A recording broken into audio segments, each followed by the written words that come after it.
네, 오늘 팩트체크는 안보 불안을 부추기는 가짜 뉴스들을 정리하겠습니다. 첫 번째는 이 사진에서 비롯됐습니다. 공동 경비구역의 최근 모습인데요. 북한 근무병이 얼룩무늬 군복을 입고 있습니다. 기존의 민무늬에서 바뀐 거죠.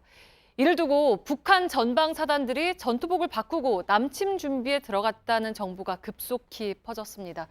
오대영 기자, 또 전쟁설입니까? 네, 시중에서 돌고 있는 두 가지 정보를 함께 보겠습니다. 첫 번째는 속보, 북한 전쟁 준비 시작, 한국 구형 군복 10만 벌 반입. 자유아시아 방송 중국 통해서 한국 구형 군복 10만 벌 반입 보도. 주로 카카오톡에서 퍼졌습니다. 몇몇 유튜브 채널에선 이를 소재로 전쟁 가능성까지 말하고 있습니다. 이미 계획적으로 대한민국을 적화시키기 위해서 군복도 이렇게 똑같이 입고 과거의 5.18 같은 그런 폭동 비슷한 것을 일으키지 말라는 법이 없지 않습니까?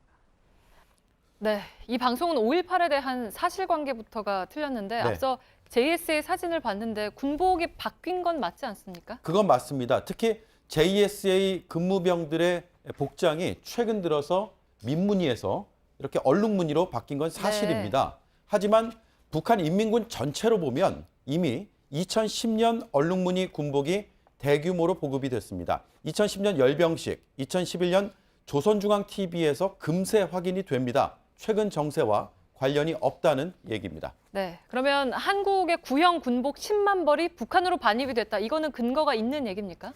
근거가 없습니다. 가짜뉴스가 유일하게 내세우는 게 바로 자유아시아 방송의 보도라는 건데 실제로 이런 보도는 존재하지도 않습니다. 2007년에도 우리 군복이 북한으로 흘러들어간다는 루머가 나왔습니다. 국방부는 2011년에 얼룩무늬를 버리고 디지털 무늬 전투복으로 바꿨습니다. 이렇게 사진만 봐도 확실히 다릅니다. 얼룩무늬는 2014년에 규제가 해제가 됐습니다. 누구나 옷을 만들어서 사고 팔 수도 있습니다. 그러니까 인민군이 얼룩무늬를 입는다는 것만으로 전쟁설까지 연결시키는 것은 그야말로 비약입니다. 네, 다음 내용도 좀 볼게요. 이번에도 카톡 메시지입니까? 그렇습니다. 제목은 지금 우리나라 큰일 났습니다. 라고 되어 있고요. 네.